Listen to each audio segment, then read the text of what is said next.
बहुगुणी हळदीचे फायदे आपल्याला माहिती आहेतच, त्याचबरोबर हळदीच्या रोपाचे काही फायदे जाणून तुम्ही चकित तर व्हालच.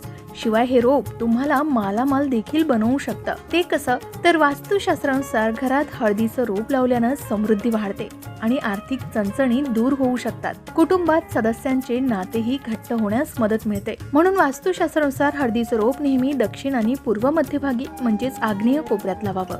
या दिशेला हळदीचं रोप लावल्यानं त्यातून सकारात्मक ऊर्जा वाहते.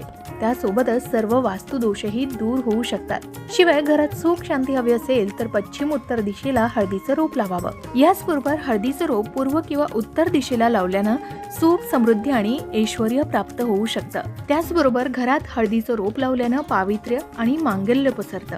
शिवाय गुरुग्रह मजबूत होतो, कौटुंबिक नाते दृढ होतात, लक्ष्मी कृपा राहते आणि घरात कधीही पैशाची कमतरता भासत नाही असं सांगितलं जातं.